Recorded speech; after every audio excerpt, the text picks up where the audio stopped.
दुख क्या है? क्या हमारी कोई कीमती चीज़ हमसे खो जाती है, या हम जिससे बहुत लगाव रखते हैं वो हमसे बिछड़ जाता है, तो इस कारण हमें तकलीफ होती है। इतना सब रहते हुए भी हम लोग को क्यों दुख होता है? आइए देखें।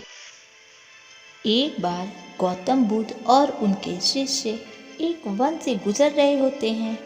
बहुत देर वन में चलने के बाद बुद्ध और उनके सभी शिष्य एक विशाल पेड़ के नीचे बैठ जाते हैं।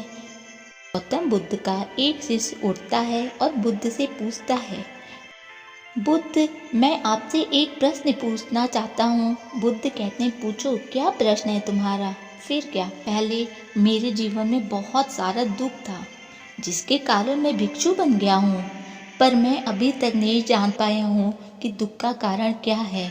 क्या आप मुझे बता सकते हैं? बुद्ध कहते हैं, मैं तुम्हें एक छोटी सी घटना बताता हूँ।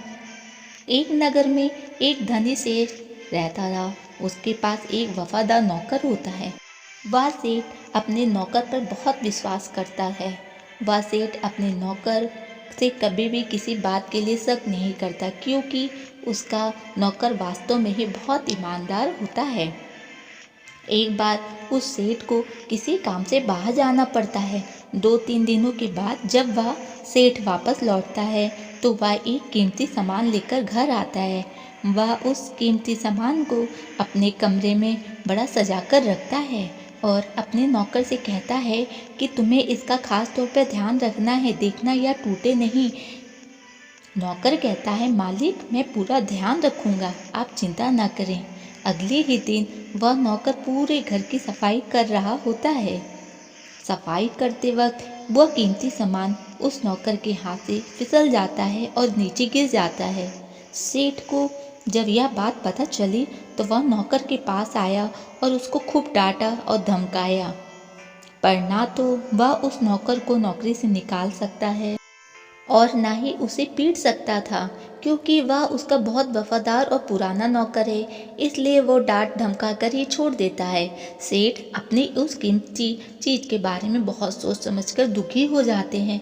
रात होती है और फिर सेठ अपने कमरे में जाता है। सेठ को नींद नहीं आती, क्योंकि वह बहुत बेचैन हो रहा था कि उसका इतना कीमती सामान उसका टूट गया है। बेचैनी के कारण सेठ अपने कमरे से बाहर निकलता है और देखता है कि उसका नौकर तो निश्चित होकर खराटे लेकर सो रहा है। यह देखकर उसको क्रोधित आता है। सेठ सोचता है, इसने मेरी इतनी कीमती चीज़ तोड़ दी और उसे बिल्कुल भी चिंता नहीं है। मुझे यहाँ नींद नहीं आ रही है और यह आराम से सो रहा है। पर क्या, सेठ कुछ नहीं कर पाता, क्योंकि उसका पुराना और वफादार नौकर है। सेठ अपने कमरे में वापस चला गया। अगले दिन सुबह सेठ सोचता है, मैं इस समस्या से कैसे निकलूं? फिर सेठ को एक तरकीब समझ आ जाती है। वह अपने नौकर के पास जाता है और अपने नौकर से कहता है, मुझे बहुत दुख हो रहा है, यह बताते हुए कि वह जो कीमती चीज़ कल तुमने तोड़ी थी वह मैं तुम्हारे लिए लाया था। मैं चाहता था कि मैं तुम्हें उपहार में दूं, परंतु अब क्या कर सकते हो, अब तो वह टूट गई है। सेठ की बात सुनकर नौकर को धक्का लगा। नौकर सोचता है, अरे यह तो बहुत बड़ी गलती हो गई।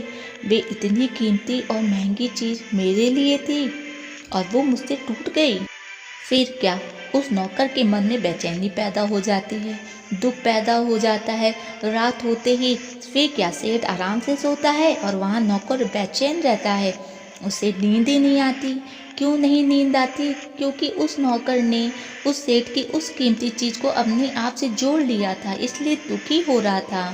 पहले उस नौकर के मन में यह विचार नहीं था कि वह कीमती चीज़ मेरी है। अब उसके मन में यह विचार है कि अगर वे कीमती चीज़ ना टूटती तो मेरी होती। बुद्ध कहते हैं, दुख केवल एक विचार है, और यह विचार कैसे उत्पन्न हुआ? अपने आप को किसी चीज़ से जोड़ने से। हम जिस चीज़ को अपने आप से जोड़ लेते हैं, उसे पकड़ने की कोशिश करते, तो वह चीज़ हमें दुखी देती है। हर चीज़ आपके पास है, आपकी है, पर कुछ समय के लिए, कुछ समय के बाद वह आपसे दूर हो जाएगी, और उस दूर होने की घटना को स्वीकार करें और आगे बढ़े। आपको ये कहानी अच्छी लगे तो इसे आप ज़रूर लाइक, कमेंट्स और शेयर ज़रूर करें, और हमारे चैनल को सब्सक्राइब करें। Thank you.